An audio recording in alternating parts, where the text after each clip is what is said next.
We are live on YouTube. Don, how you doing? All right. Are we a little rusty or no? Yeah, I guess so. It's been a few weeks. We're really happy to be back. I'd like to congratulate my friend here on becoming a grandfather and having his bathroom redone in our corporate studios, which led to a little hiatus for us. It happens sometimes, but congratulations, buddy. Thank you. On becoming a first-time grandfather.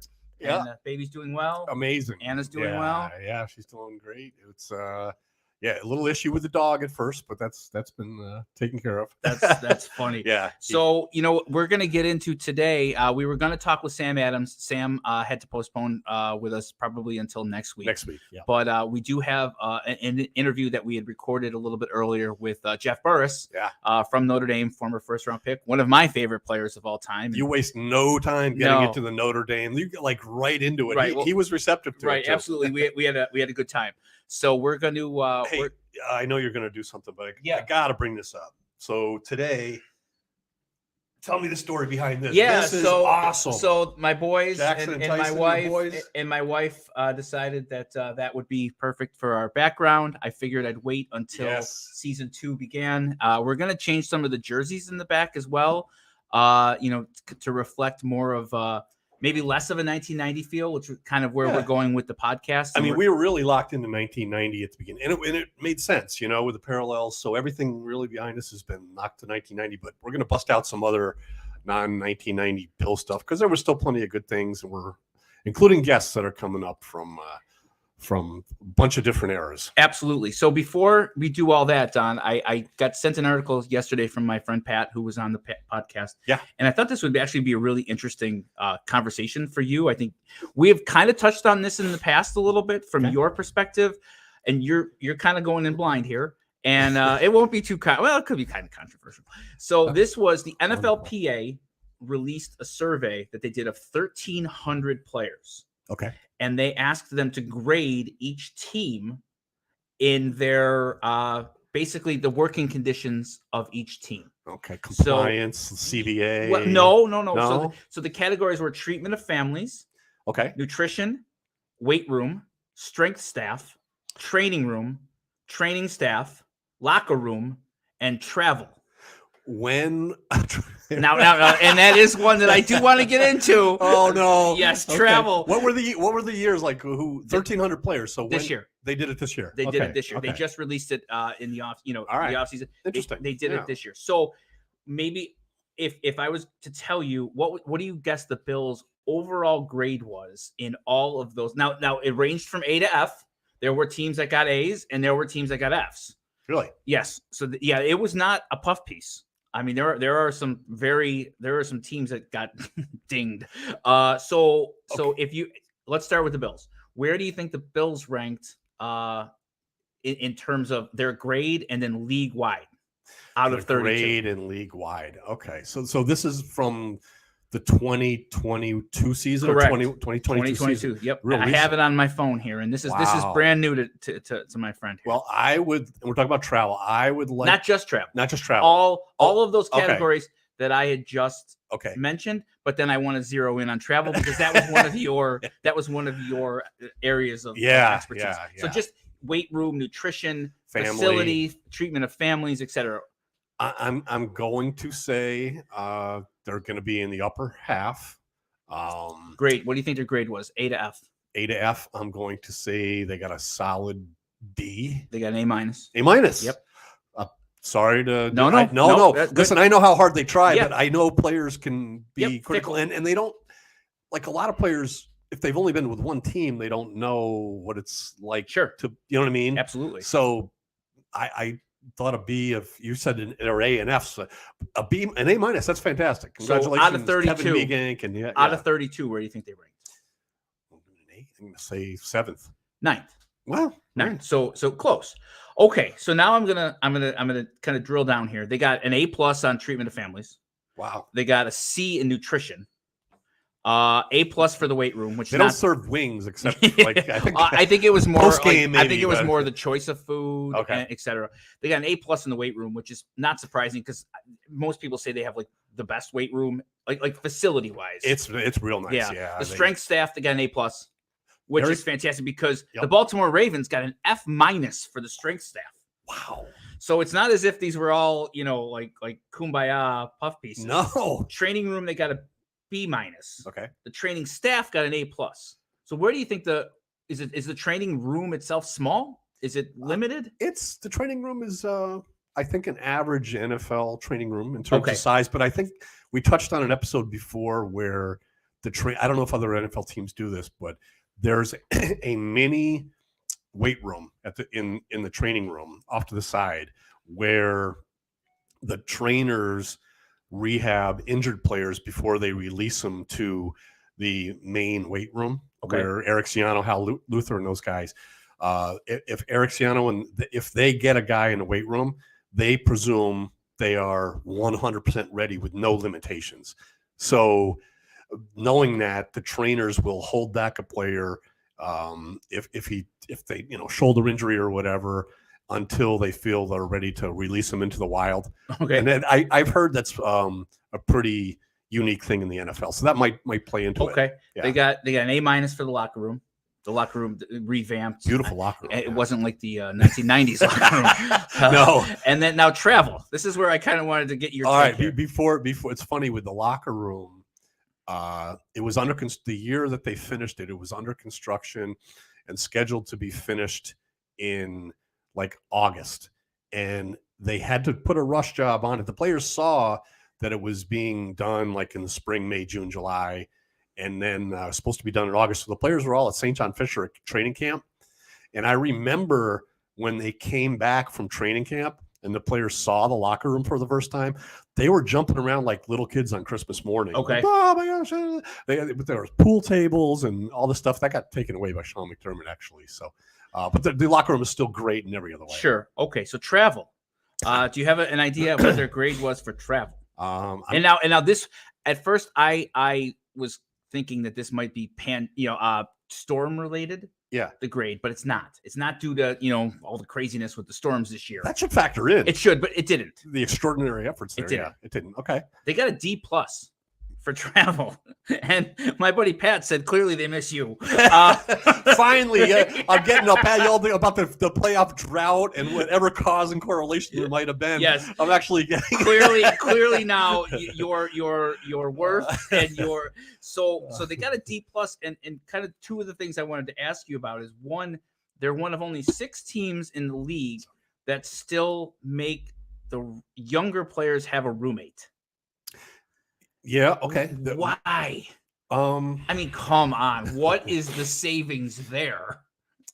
It's marginal, but it's also, yeah. I don't know. I remember. Was there ever discussion of, or when you were there, was it to the point where most of the teams, when you released that thing from 1990 on Twitter, everybody had a roommate. Almost. Bruce Smith almost. Yeah, Bruce Smith had Darryl Talley. Yeah, big Hall of Fame players had roommates. Obviously, that trend has lessened over the years in the NFL. Like when you were there, were most teams going to solo rooms on the road or the night before a game? I don't know what all the other teams were doing, but I know we had a policy, and this was consistent from coach to coach, that whether it was Greg Williams, Mike Belarkey, the whole drill, all the way to Rex, they would have a roommate it was all about NFL seniority, not team seniority. Okay. So I remember I think it was 5 years, and I think the captains tried to lessen it from like 5 to 4. Okay, if you no longer need 5 years to have a roommate. If you have 4 or more, you get a roommate. It was also that way on the plane where we put the top 24 or it was top 16, I think, NFL seniority players in first class. And I remember LaShawn McCoy was always in that on the bubble because I'm sure that one when he was there. And so who was the fullback we had? It wasn't Frank Summers. It was a fullback, and every time we brought him back, he bumped LaShawn McCoy back. Really? So LaShawn McCoy used to tell me I used to tell him in the cafeteria or somewhere before they got on the plane on Saturday that, hey, you're going to be in first class, or when you go up those stairs, I'm not going to have you make a left in first class and make the walk of shame to find out that you don't have a seat. Sure. Even though I put the seat number on the per diem envelope, and I would tell him, hey, you make a right. And he knew it. Okay. And who was the fullback that we had? And we kept bringing him back, cutting him, bringing him back. And he's like, hey, I heard we're bringing him back. What does that mean? I said, well, if he comes back, he's got more seniority. You're going to be back in coach. And I remember thinking, how did he know? We did. We brought back this fullback. Whoever's listening, and we're gonna find that out. Yeah, we'll in find that 2014 or 15, who was okay. Yeah, I'll find that out. And I'm like, so he's coming back, and he did. I'm like, how did the player know we were signing a guy before I did? But, so D+. The other really surprised. Well, that's part of it. Yeah. The other part of it is that they had complaints about the plane. I guess it's a smaller Delta plane, or when I was there, it depended on if it was a 2-hour flight or less. We took a 747, which was 3 seats in aisle and 3 seats. Okay. If it was more than a 2-hour flight, we took a 767, which was 2 aisle 3, aisle 2. Okay. So more seats naturally. So there were more empty seats next to players. I feel like these are things that can be corrected. Oh, with just a little bit more money. Yeah. The roommate one just kind of confounds me. Like, so you're renting 2 floors, or you're reserving 2 floors of a hotel, anyways, right? Is that right now? Like, yeah. It used to be 1. Yeah. But I mean, it's two full floors. Like, it just feels like, to me, the savings of 10 rooms just. Well, I don't know. See, 10 rooms times 10. That's 100 rooms. What is that? A signing bonus for like a 6th rounder? I don't know. Yeah, you could equate it to it just when you feels, say it that way. I'm not defending it. I'm just saying what it was. Who makes that call?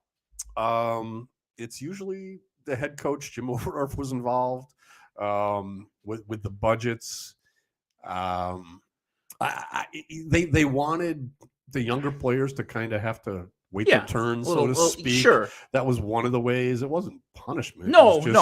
But they're one of only 6 teams now. And it was interesting because that was really one of the only negative things against the team in this survey. Flip it around, too, for the older guys. When they go from that 4th to 5th year or 56, you're like, this is what seniority means. This is one of the rewards. Hey, I got my own room. Right. From their standpoint, they kind of get rewarded. I don't know. So all right, so now we're gonna back this out, and like we kind of did before with D+. D+. Okay, either way, that's not the only team to get an F was the Indianapolis Colts for team travel. Okay. So most of the team travel ones were pretty good. Oh, I'm sorry. And then the team who finished last in the entire survey got an F-. So can you tell me? Is that Baltimore? No. They had travel was F-. You said Baltimore. Indianapolis. But what would Baltimore get? Baltimore got F- strength staff. Strength staff. Yeah. Clearly, the strength and conditioning coach is not loved. Okay. Can you tell me the bottom 2 teams in these rankings overall? I think I probably would have guessed them both. Arizona. Nope. They didn't. Houston.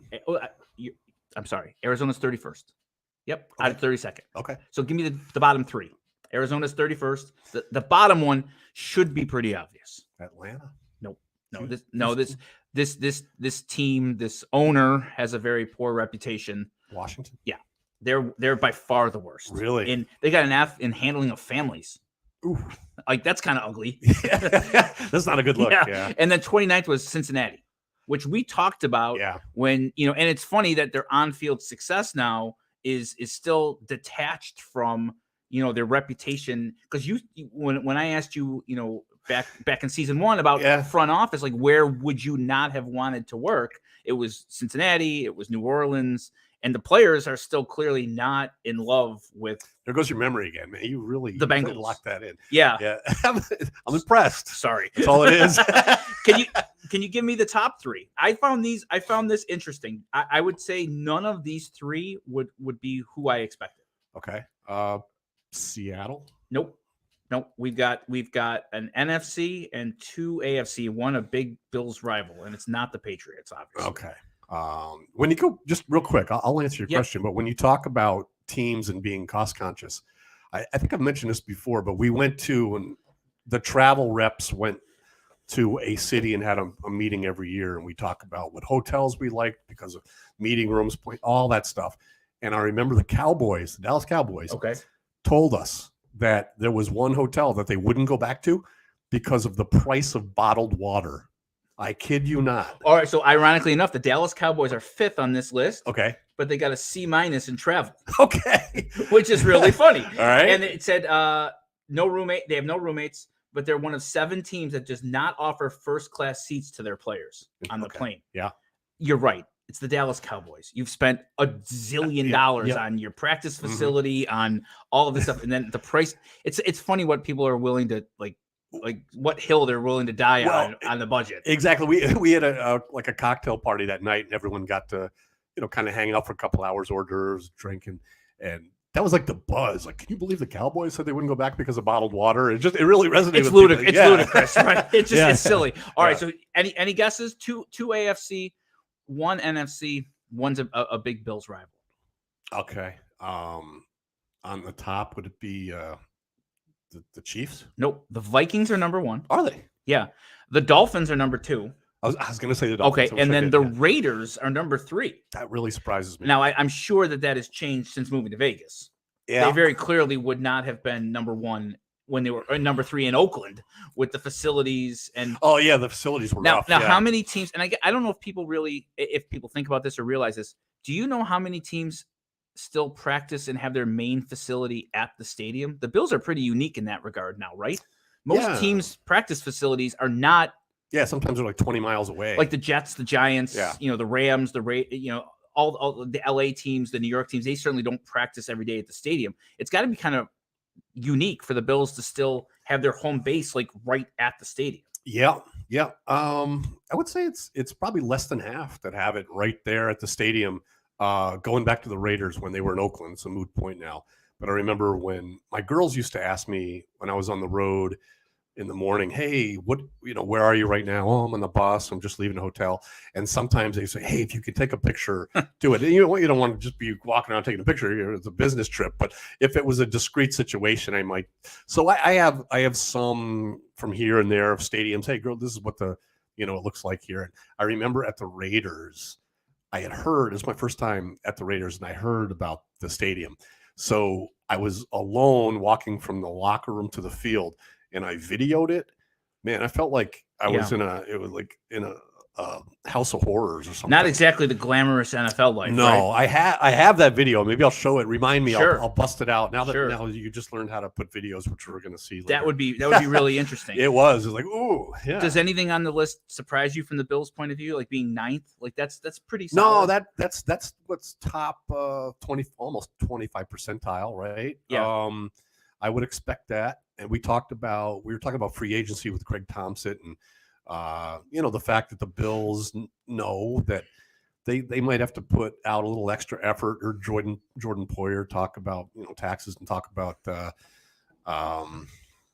weather even. You got to work a little harder sometimes, and they did, and that was pretty universal through all the coaches. But I'm a little surprised by the Colts being that bad on the travel. Yeah, that was rough. Yeah. So maybe we're gonna monitor this, and we'll see if there's any. Maybe you can get to the bottom of if there's any travel changes for the 2023 season. It would just be interesting to see. I'm sure the team sees these. Well, where did it? So I would think so. This is released by the NFLPA. Oh, they see it then. Of course. Yeah. And it's the one glaring. See it, yeah. It's the one glaring. Everything else is, other than nutrition's a C, but everything else is A-, A-, A+. So it's the one glaring thing if you're the Bills and you want to improve in the eyes of the NFLPA. And these just seem like really simple solutions. These are not like fundamental problems that you can't fix. Correctable, right? Correctable. The roommates. Maybe upgrade the plane. I don't know how feasible that is, but it seems like these are things that you could bump your rankings up if that's important. And maybe it gives you a 5% better chance of getting a free agent or whatever. It's obviously better to be at the top of this list than the bottom of this list. Absolutely. Going back to the seating arrangements, I used to do the seating arrangements for the flight, and I remember it was NFL seniority about the top 8. I think it was 16. I want to say it was 16 players. It was like the top 7 on offense, top 7 on defense, and then it was Dan Carpenter and either Brian Mormon, whoever. But we signed a defensive end like right at the beginning of the season, Ledger Doozable. Okay. I didn't know who he was, but he had like 9 years NFL experience. Oh, so he got to see. So I had to put him up front. Oh. I almost didn't even. I'm like, Ledger Doozable. Like, holy cow! I was shocked to see that he had 9 years in the league. How do the other players take that? So I had to bump somebody. I think it was LaShawn McCoy. And I'm like, we need to get LaShawn McCoy on the podcast. All right, do you think he would even take your request, seeing that you were the gatekeeper? Let me work on that. I know he'd bring that up. Like that would actually be funny because obviously he has a status in the NFL. Like he's a well respected vet, and then some guy like Doozable comes in and okay, no, here this wouldn't have been the case. He wouldn't have bumped LaShawn McCoy because again it was like the top 6 on offense and defense. But he would have bumped a defensive player that had been sitting there. I don't know who really that would be, but I could think of it if I looked. So are these questions that like free agent guys would come in and ask, or no? I don't think so. I don't think that they would tip their hand in terms of saying, listen, it is so close amongst you and you, but if I get my own room, I'm signing with you. So you've never known. Was there any like strange request or like outlandish request or something or you guys had to say no? Like in a contract? Yeah, because of players that were rooming with another player and the other player snored so bad. No, seriously. Okay. They come to us and like, listen, nice guy and everything, but I can't sleep. And you don't want me. This roommate thing confounds me. I just don't understand. In 2023, we had to switch some guys, and we had to give the guy that snored his own room, even if he was only like a first-year guy. Because what else are you? Right. And the guy could have been playing us, but I doubt. God, how silly! Like, how about just giving every player their own room? I can't. I guess I just can't. It was when I was there. Everybody had a roommate. And I shouldn't say that. Yeah. No, I think it was kind of similar where like the top however many in seniority had their own room, but the vast majority of guys had a roommate. And I thought it was silly back then. I just couldn't understand. These are multi-million-dollar athletes, and they literally have to like have double. Sometimes in some of these hotels, you don't get 2 king beds. That's funny. We were in Arizona, I think, and my nephew Torrey, he was working in Arizona. So what happens is, with the pictures, these guys in the sideline to give the pictures they get printed on the sideline. Now they're tablets, but you give them to the offensive defensive coordinator. They don't like to have, here again, they don't bring a person just to do that. Sure. If somebody knows someone that connected with the team already in that city. Oh, that's cool. So I was able to do that with my nephew Torrey or our neighbor friend Haley Bidas. But he came to my room in Arizona the night before the game, and I had my own room. Whoa. Now, wait a minute.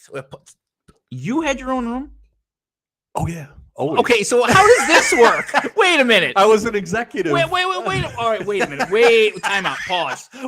Always. Wait, time out. Yeah. So let me get this straight. So you had your own room. Yeah. But like the starting quarterback, if it would have been Trent Edwards or JP Lossman. No, you're right when you think about it. That's absurd. Yeah. Right? I didn't complain, but and this is not an indictment on you. No, I understand. I just wow. I have my own room.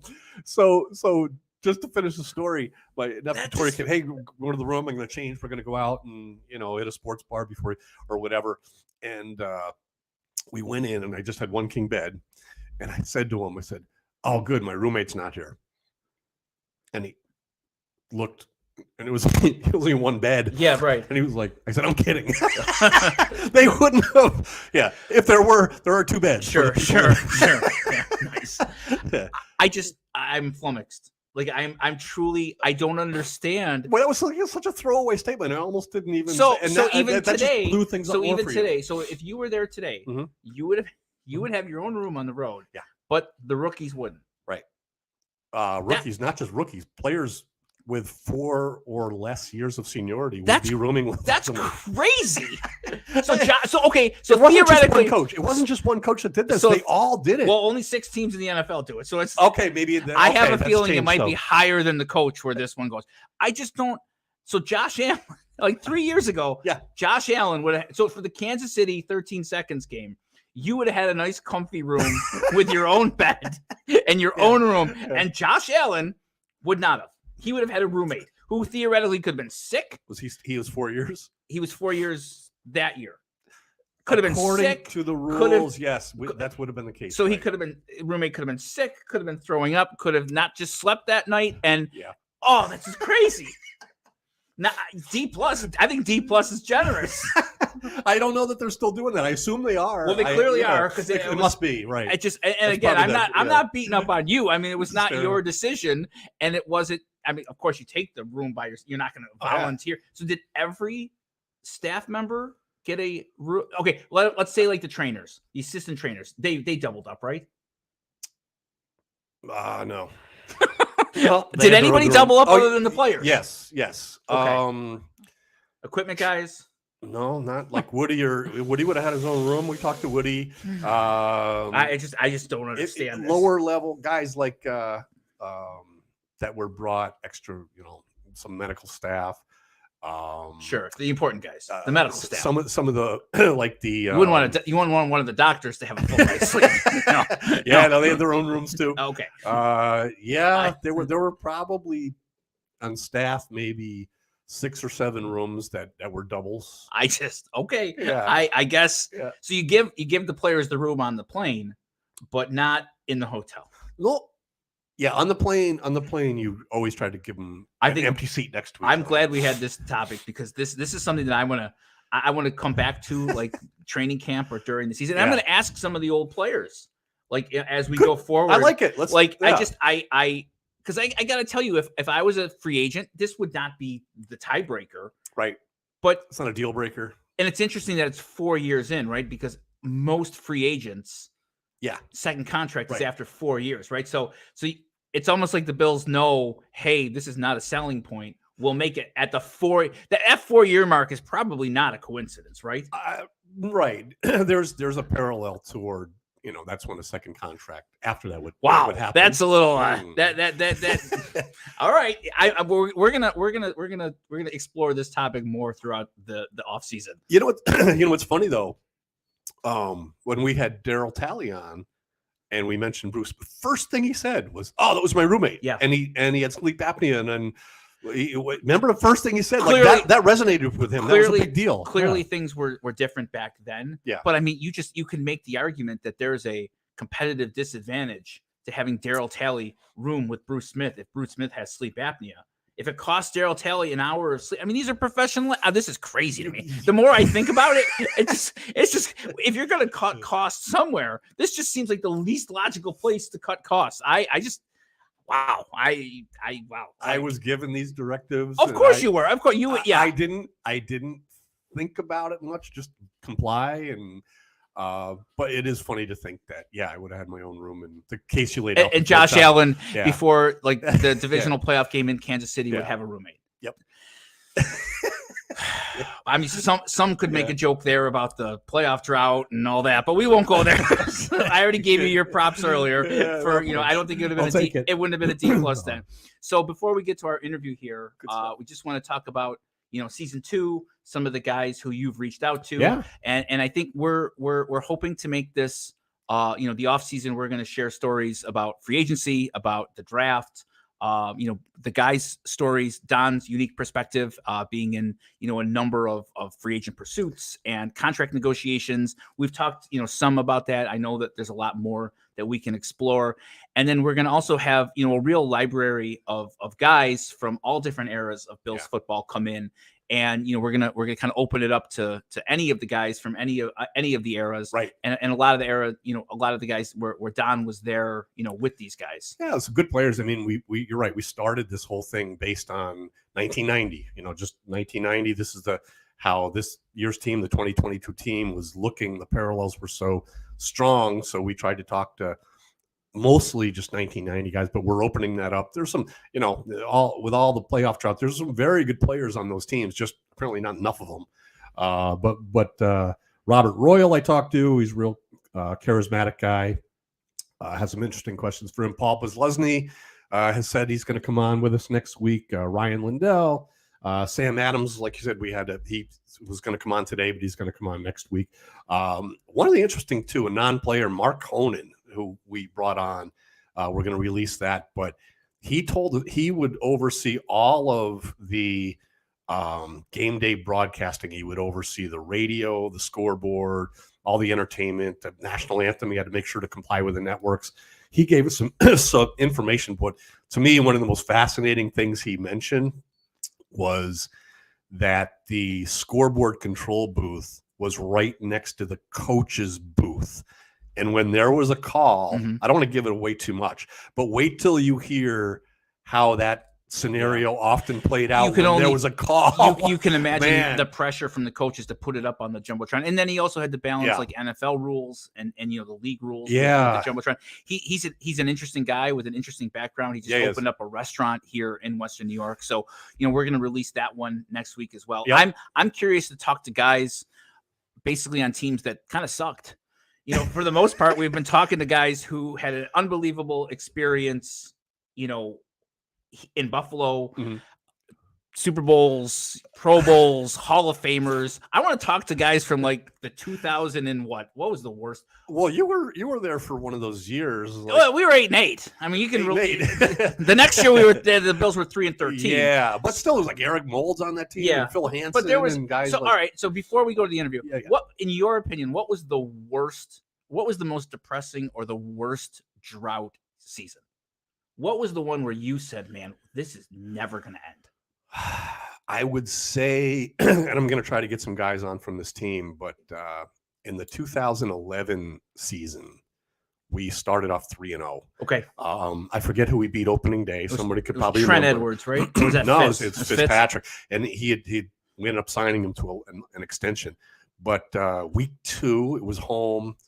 Beat the Raiders with the last play of the game. We're going to talk to David Nelson. He had the game-winning score for that. Week 3 was the kicker.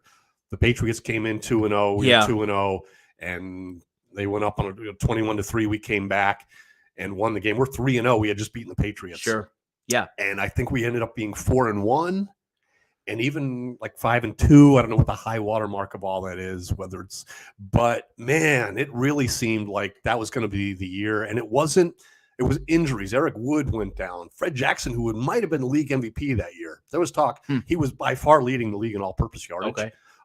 He got hurt. He went down. It was like, how much more can we take? And we just ended up just missing. And it was like, man, it seemed like our best opportunity. And that was the most disappointing season just because of the promise of the start of it. Sure. It felt like after that, then it felt like 2013, 2014 were just dark. Well, like you see, 2014 was, or 2015, 2015 first year Rex. I mean, the defense was so good, and we were a one-man band on offense with LaShawn McCoy for sure. But Tyrod Taylor was like, okay, he could, he was mobile. But the defense, your ability. No, he was viable starting quarterback. It's almost like I can see in your head the wheels keep spinning. Like, how are we going to still make the playoffs from that 24? Sure. I could see where every year, like, you kind of had to talk yourself into this. We were always in the hunt, at right. the end. But that defense had 4 guys with 10 sacks or more. Yeah. Jerry Hughes, Darius, Kyle Williams, and Mario Williams.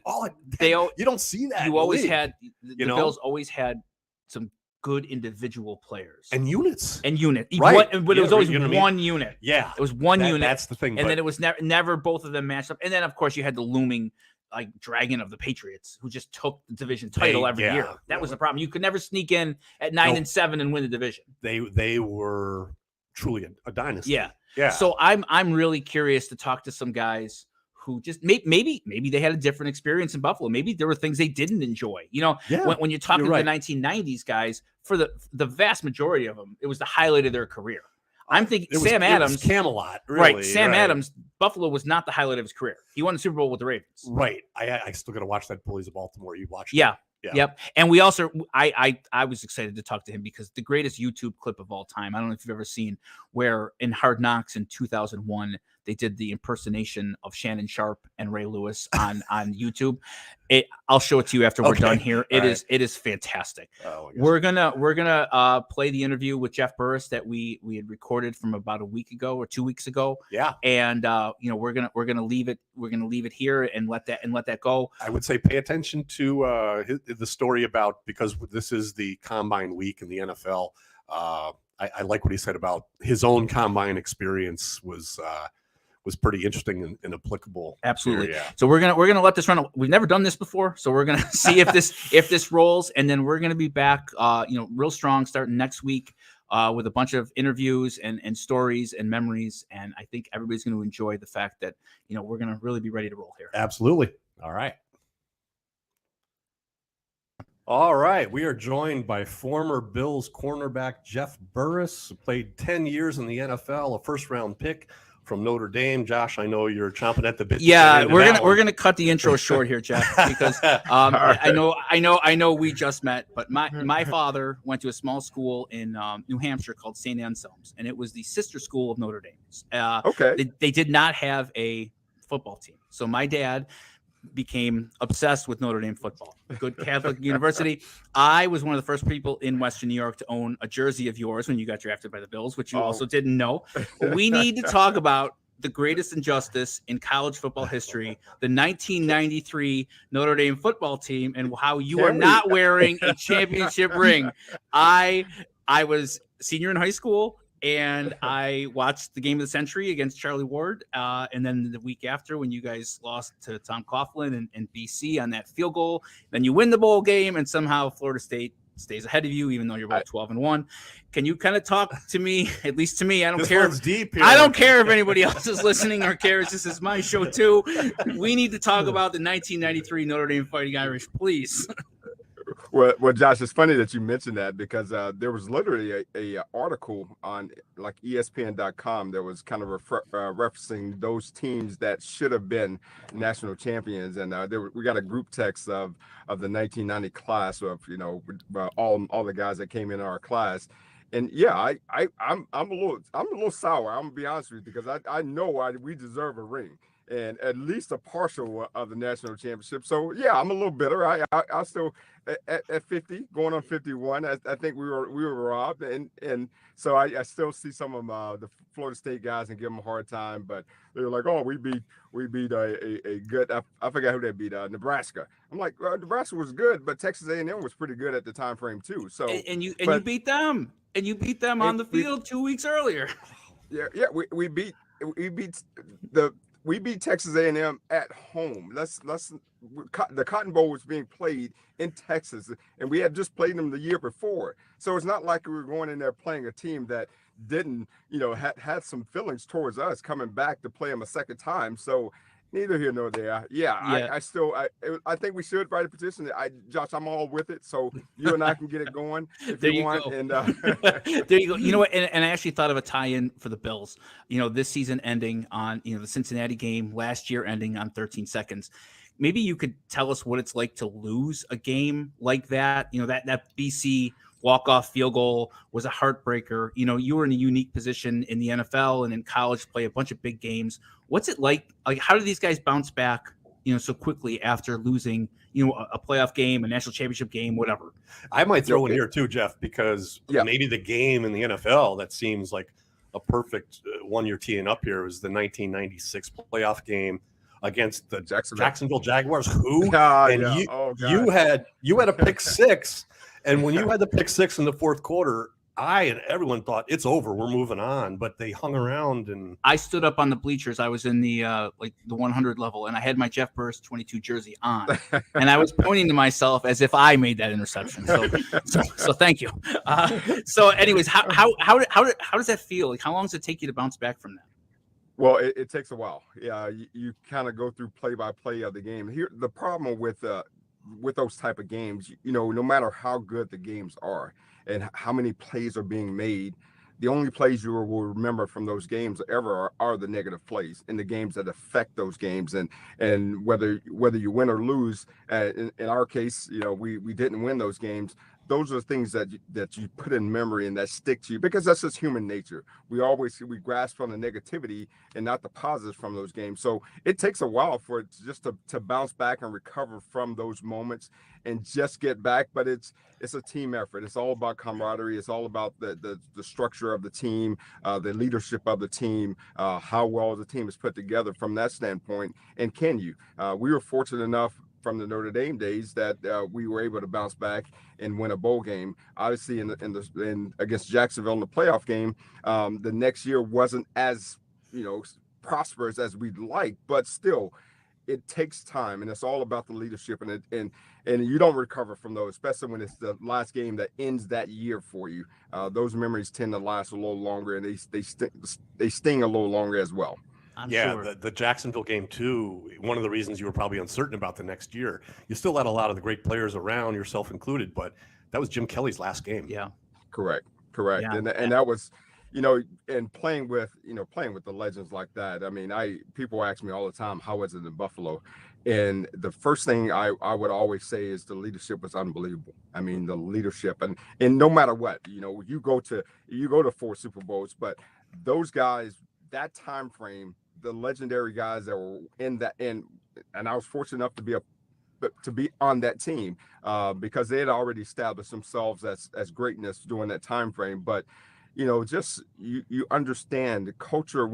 I coach here at the University of Louisiana, and we talk about culture, and culture is the people within the program. Like yourself, Don, we built a relationship during that time frame. It's all about the people within the organization, and Buffalo was built the right way. And same way, I'm in my current situation. We're built the right way because the people within that building make it worthwhile, and that's what Buffalo has, and that's what that's hard to replicate nowadays. You see it. It's hard to replicate because it starts from top to bottom. And when I say bottom, it goes to everyone, even who's the janitorial, everyone that's involved. And that's how I learn through watching those guys interact. And that's how you recover. That's how you move forward just with a great program.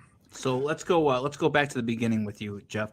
What your decision to go to Notre Dame, like you growing up as a kid, when did you know you were an elite athlete? When did you know that you had a future in professional football? And why'd you choose Notre Dame? And let's talk about draft day. Yeah, well, yeah. As part of that, okay. love to hear about that.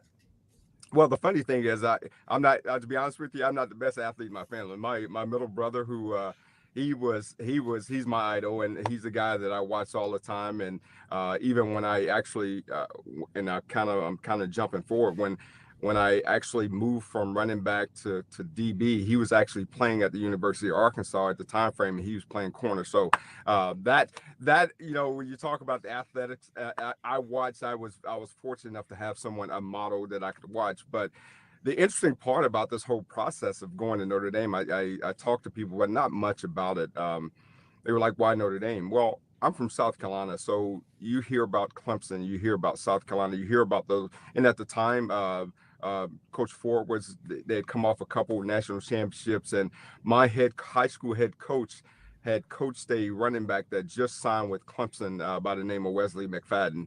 And I used to watch Wesley. He was at a different high school, a 2A school, and I used to watch him, and I heard about him. And then, people started comparing me to him.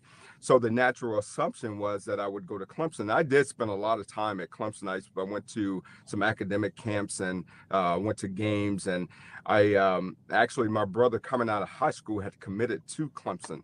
So the natural thought was that I would go to Clemson because my brother had committed there, but he ended up going to junior college. So once he graduated, spent his 2 years at junior college, the leadership changed, and Coach Ford was no longer at Clemson. So he was open, and he ended up going to Arkansas. So for me, that was, okay, well, if my brother's not good enough to go to Clemson, then maybe I'm not good enough. So that kind of moved me from Clemson. And then something happened. You mentioned that how did I know about Notre Dame? Actually, to be honest with you, Josh, I really didn't follow Notre Dame much then. I used to watch TV and I see the gold helmets on. I see the jerseys. I'm like, why is there no names on the jersey? Because everyone in the South had names on the jersey. And I'm like, oh, I want a name on the jersey. But but the gold helmets were cool. So I used to watch it, and I didn't really learn about the history of Notre Dame football until I actually started the process of being recruited, and that was my senior year, and that was actually that was at the end of the year. Like, and I'll tell you how it kind of happened.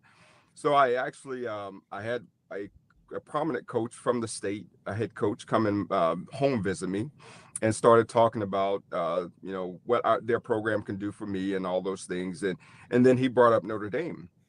And he said at the time, he's like, they get all the best talent in the country, right? And, if you go there, you'll get lost in the shuffle and we'll no longer hear from you. And those things, as a 18-year-old kid, someone telling you that, I'm like, okay. So you're telling me that I'm not good enough to go compete against the best in the country. And so you're telling me the only way I would have a chance to compete is to go to your school. So I listened to the conversation that evening with my mom. We sat at the home visit and listened to it. But after he said that, it was kind of, okay, well, let me find out more about Notre Dame. Because if they do get the best talent in the country, then I think I'm pretty good. But I never really compared myself to anybody else. But I was just a local Rock Hill. I was from Rock Hill, South Carolina. So only my world was just Rock Hills in the South Carolina area. I'm just trying to win a state championship. Wasn't too concerned about anything else. And then publication starts to come out. And obviously that's when your rankings and all of those things are coming out. And you just kind of see the names out there. And you see the Jerome Bettises, you see the Bryant Youngs, you see the Aaron Taylors, you see Oliver Gibson, who won the Gatorade, Gatorade Player of the Year. So you see all these names, and I'm like, oh, okay. So these are the guys that I could possibly be competing with if I had a chance, if I go to Notre Dame. And all my buddies talk about the specific day they went on their official visit, which was in December. I look at it as a college coach now that I went on my official visit like the second week in January. So I joke with my friends. I'm like, you know what? I must have been the plan B for Notre Dame because I didn't go on the first go around when everyone else went. And so as the more I researched, the more I kind of found out. And then when I went on the official visit, the campus reminded me so much of my hometown in Rock Hill, Winthrop University. And I just felt at home. And I came home. My mom didn't go on the visit with me. I came home. And besides the fact they were telling me that I could wear number 9 and Tony Rice was my host, there were a couple of other things that played factor into it. And then it just kind of went from there. And I knew that this was a place that I could go and no matter what, deal with the adversity and grow as a young man. And so when I only took 2 official visits, it was to the University of Georgia, to the University of Notre Dame. And when I came back from Notre Dame, I told my mom I'm good. This is where I want to go. And so, but as far as life progressed, obviously you build relationships with the guys there. And actually it's kind of to the draft, before the draft. So we come in, I was actually planning to leave my junior year. I was contemplating leaving because we were going through some financial strife. And I went in to talk to Coach Holtz, and he said, do you trust me? I said, yes, sir, I absolutely do. He said, just hold on, and let's play the senior year, and we'll see how things work out. And he said, you will be able to take care of your family if you do that with me, if you trust me that these things will work out. And I said, yes, sir, I will. So we get to the workouts. I go to the combine. I had a terrible combine workout. We start having our individual private workouts at school. I never heard anything from the Bills. I mean, literally, I never heard anything from the Bills. And it's like, oh boy, here we go. So the team that I did hear from, though, was kind of ironic. So on draft day, I go home. I don't know if I got an invite to go to New York, but I don't think I did. But so I go home and I'm spending time with my family because I wanted this to be a family experience. And so I get a call, and the Dallas Cowboys back then, I don't know if they still do it now, but they would send out scouts, 5 scouts to their prospective first round guys if they were planning to draft them in the first round. So I had a Cowboy scout sitting in my home on draft day, waiting for waiting for the Cowboys pick, and they picked 22, and they picked Deshante Carver, and I was like, okay, you can leave now, but he was like, no, I'm gonna hang in there. And as the 26th pick was going on, I get a call, and it was Mr. Wilson's daughter on the phone, and she's like, "Hey, would you be excited being a part of the Buffalo Bills?" And I was, and I had the phone in my hand, and my mom was beside me, and I was like, "Absolutely." And the ironic part about it is, I don't know if many people know my story, but my mom's sister, my aunt, lives in Buffalo. She still lives there to this day, and we actually, as a child, we actually moved there for a period of time and stayed there. And it was during the 77 snowstorm. Yeah, the blizzard of 77. Yep. Because my lasting memory was walking to school in a snow tunnel. So, but I spent time there, and that was my lasting memory. And to me, it was like homecoming to be drafted there, because my family's still there. And of course, she would make me spaghetti and meatballs every week as a rookie. And but I don't know. Did you live with them as a rookie?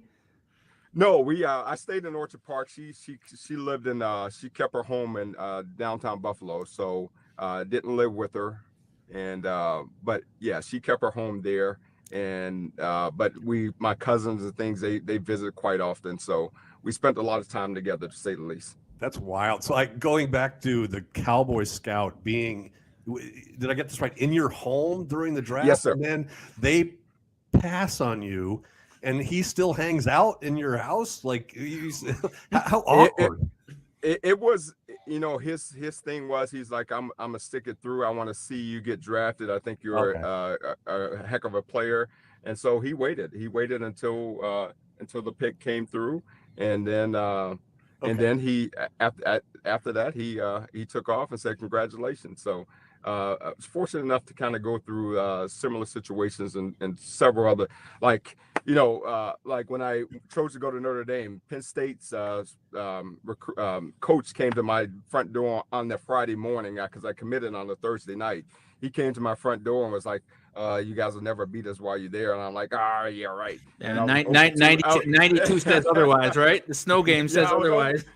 But I was over 2 for a while. I was like, oh my goodness, he was true. So I've been fortunate enough to be around some real good people, and I guess real good organizations, considering, he could have left at any time, but he took just the quality of person that stayed in the house. And, my mom loved everyone, so it didn't matter. She didn't kick him out, and I was okay with it, because I stayed to myself during the time frame. It was the longest. I mean, I got drafted in around 5 or something in the afternoon. That's the longest day I felt like started in my life. Noon. Yeah, it started at noon back then, right? So did you think you were gonna be a first rounder? Like it was pretty anticipated you were gonna be a first rounder? No, actually, I didn't, because the funny part about it, Bryant Young was my roommate back then, and he was going on all these visits during the week, and I'm like, okay. And then there was a rumor that had come out that I actually had sprained my ankle pretty bad, and I wouldn't be ready for the rookie season. And I'm like, what? And so the ironic part about it is, I did end up spraining my ankle at camp, not there, but at camp. And so, but no, I had no talks, no visits, I just spent a lot of time in South Bend. Wow. You said, yeah, during the combine, you mentioned that you thought you had a bad combine. Did you just personally feel like you underperformed, or was there a reason for that, or what happened? I did underperform in a sense of, so prior to the combine, back then it was different. I had an agent by that time frame, and I worked out in Arizona. So I went out to work out with this. He was a kung fu guy for what reason, I don't know. But so we were doing these stretching deals, and so he was pushing my leg down, and my hamstring, I just heard something pop. It's like, whoa, this doesn't feel good. And this was 2 weeks before the combine. So I ended up, kind of recovering. And I mean, I was able to squeeze in the first round. So it obviously wasn't that bad, but it was. I was still coming off, so I actually stopped working out that day when this happened. My hamstring popped, and most people don't know, they don't care. But I was coming off this kind of the hamstring deal, and I didn't feel strong. I really didn't feel strong, and I didn't start feeling stronger until the personal workouts, and then that's when that's by that time I truly recovered. And but it's the combine. You go compete no matter what. I didn't see it as. I didn't want to have that as an excuse. Well, he hurt us. No, I'm gonna go compete, and I did. I went to compete, and whatever the results were, they were. So I took them, and then fortunately enough, like I said, I still had some private workouts, so I made the best of those, and here I am. So we've talked to a number of former players from big schools, small schools. We've had Don Beebe and Mike Lodish and Jamie Mueller from like places that most people have never heard of and don't know about. I like to ask them when they get to their first like rookie mini camp and they step on the field with Bruce Smith, Thurman Thomas, Jim Kelly, Andre Reed. Did you, coming from a big school, coming from Notre Dame, did you feel like when you walked on the field, did you belong? Were you worried that you weren't good enough? Like your first rookie mini camp and then maybe training camp, your rookie year, like how long did it take you to get acclimated to the NFL? To be honest, I wish I had that confidence that I had back then, because there was never a point in time that I didn't feel like that I didn't belong, which was weird. But which for me, I was moving position. So I was going from safety to corner, which I certainly didn't belong with, at the time, Thomas Smith and Mickey Washington, those guys' technique just looked flawless. It's like, man, I look like a robot out here. But there was no time that I didn't feel like because again, it goes back to my first initial comment that you remember when Jim used to have the golf tournament and all that stuff in the summertime. Well, all the rookies were there anyway, so we had to go. And I remember going to that, and Darryl Talley grabbing me and was like, "Listen, you don't have time to worry about anything. We put in work here, and you better be ready to go." He said, "When you get here and it's time to roll, we roll, and that's what we do." And I'm like, "Yes, sir." Darryl like, "Yes, sir. Whatever you tell me to do, I'm gonna do it." So, but he set the standard there. That whole conversation was like, "Okay, you just tell me once, I'm good. I got you." And so, no matter what, I wanted to go compete, and because of that, he that's what he said. He's like, no matter what we do during the week, we'll be ready to go. So make sure no matter how this goes, you have your butt ready to go and be prepared to play. Yes, sir. And that's all I know. And that's all I knew. And every week, just those guys. I mean, heck, I had Henry Jones that was my mentor. I mean, what better mentor that you can have in the secondary than Henry Jones? And, I was always ready. He embraced, Thomas Smith and I, and he was the one that got us ready, prepared mentally. And he taught me, to this day, I thank him for that. He taught me how to be a pro. He took me under his wings and taught me certain things about being a professional. And I love him from that. I just told him recently, because of that, he was the most impressionable guy from that standpoint. Obviously, the other guys just Hall of Famers, but Henry Jones was that guy. He was meticulous about certain things, and I appreciated and respected him so much for that. That's awesome.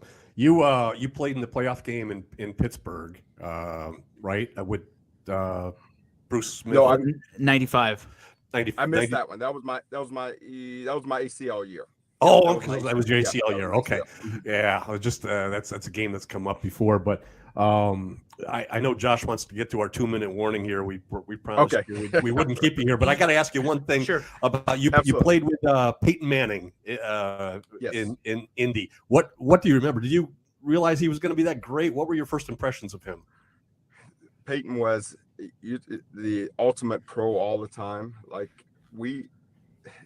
the guy preparation was unbelievable. Like I remember us being, because most people don't know if they don't follow, go to practice, they don't get to see it. So when the offense is on the field, the defense is off to the side and you got your practice squad guys or you got your guys practicing. But when the defense is on the field, the offenses should be resting somewhat. Well, we'd get 4 reps and then the second team would come in and all that stuff. But I would see Peyton over there running the route tree with precision with Marvin Harrison, Ken Dilber at the time. They would be over there, and I'm looking at him like, hey, man, you're going to throw your arm out. And like he would legitimately go over to the other field and go through the script and throwing pass routes and throwing. And I'm like, wow. And, most quarterbacks are like, okay, well, let me ice this. Let me take. But he was just so meticulous about everything. And you could see like 2 minutes when we always one versus one in the 2 minutes time. Man, those were competitions. Like it was legit competitions, and we enjoyed it. Like that brought out the best of him. And it's like, wow. He took the flag football game yesterday seriously in the Pro Bowl.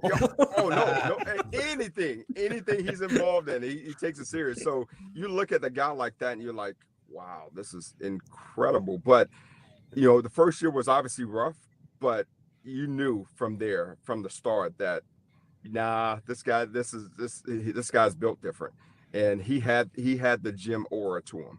He had the Jim Kelly aura to him, and even more so. And that's what I saw that from the start. It's like, okay, we're good. That's amazing. Because I just you just play with Jim. It's like, yeah, we're good. Yeah, you did pretty well there, going from Jim Kelly to Peyton Manning. So one more question for you today. You're DB coach at Louisiana, the Raging Cajuns, right? Yes, sir. Maybe just tell everybody in Buffalo what you're doing now and how it's going, how long you've been there, and about the team. Well, I just finished my second year, going into year 3. So I've been here. It's going well. We won my first year here. We won. We actually finished in the top 15 in the country. So last year was a little let down in a sense of we had a lot of transition. We lost a lot of guys. Actually, our head coach left. Billy Napier left to go to Florida. And our head coach is Mike Desmo, who is unbelievable. Like he was an all conference, everything here as a quarterback, and he took all the realms. And we took a little stumble in a sense of the last year we won the close games. This year we didn't win the close games, and we went through a quarterback transition. Our starting quarterback at the time, my first year here, had been here for 5 years. So when you go through transition, those things it takes a little time. And we got a new DC, we got a new this, we got a bunch of new coaches and players that ended up starting, but we'll be fine. We're talented. We got a talented group coming back. We got a great recruiting class this year. And I'm excited about what the future holds because we ended up playing, we were 6-6 and we lost in our bowl game, but we could have easily been, 10 and whatever, easily, because we lost a couple 1-score games and we lost the game in the last minute of the game. So we could have easily been the other way around. And I'm excited about what the future holds because again, I talked about me being fortunate to be around great organizations like I did with being with Buffalo. I'm in the same situation here. Our management, our AD is phenomenal. Our head coach is phenomenal person. But he loves these young men, and I think we have a good thing going on, and it's just a matter of time, and we'll be back on top. You guys had a great season 2 years ago. It was unbelievable. Correct. Yeah. It got Billy Napier paid, right? It works. Yeah. That's kind of how it works. Yeah, it's about to happen again. We got some talented young men, young talent, and it's about to happen again. So I'm excited about it. Hopefully we can get a couple of my guys. You guys can be calling me. We can get one drafted from there. There you go. Spencer Brown I was actually at Northern Iowa when Spencer Brown had just made the transition to tackle. So I spent 1 year with Spencer Brown. So I watched when he got drafted. I called one of my the former offensive line coach, and that was great. But Yeah, I know. I know he probably would know who the heck I am, but I spent 1 year when he was a solo puppy there. That's great. So we're going to let you go here. We play something called the 2-minute warning where we ask you 10 questions, just some fun off the wall questions within a 2-minute span. So Don, fire away. Okay. Where is your most interesting place to watch an NFL game? Say a Bills game, but any NFL game. Interesting? Yeah. Oh, I watch them at home. I just that's a common answer. Yeah, most it's funny. Most of the players watch them at home. You can't replicate the on the field experience. Sensing a theme here. Yeah, good. So 3 people dead or alive that you'd want to have dinner with. Oh gosh. Martin Luther King Jr., Barack Obama, and Christ Jesus. There you go. Very good. It's you're entering an arena. You're a big deal. There's dry ice. What is your entrance song of choice? Oh my gosh. Oh man, that's a tough one. It's all right. I'll come back to that one. Okay, best concert you've ever been to? Elton John. Nice. Oh yeah, that's it was great. I saw him too. Think back to your Buffalo days here. Your a memorable favorite restaurant and a dish you had there that you liked. Ilio DiPaolo and the chicken cacciatore. There you go. Favorite cartoon as a kid? Scooby-Doo. Nice. It's a popular food, but you hate it. Asparagus. I had that last night. It was okay. So I'm gonna go off the board for number 8 in honor of my late father. Can you give me a good Lou Holtz story? Let's see. So I'm. It's in. I think it's a Michigan game, and I'm the personal protector. And he had told me prior to going out there to call a timeout because we wanted to kick with the win. And I literally didn't pay attention to the clock. And we ended up, the clock ran out. He's yelling and screaming at me on the sidelines. So I'm walk over and I'm like, well, my bad, coach. And I smack him on the butt. That's great. And he's still yelling and screaming at me. So good. That's amazing. Can you drive a stick shift? Yes. Okay, last one here, and one of my favorite questions ever. Can you sing us 5 seconds of Notre Dame fight song? Cheer for Notre Dame. There you go. Wait. Yeah, go cheer in his name. Oh man, I gotta stop. I forgot. It's Center Valley. Yeah, cheer on high, shake down the thunder from the sky.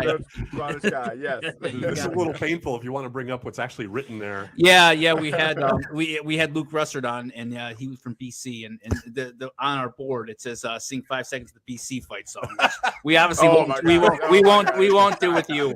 We won't do that with you. All right, wait. We got to go back. So give us best Elton John song. Oh gosh, the guitar is it Guitar Man?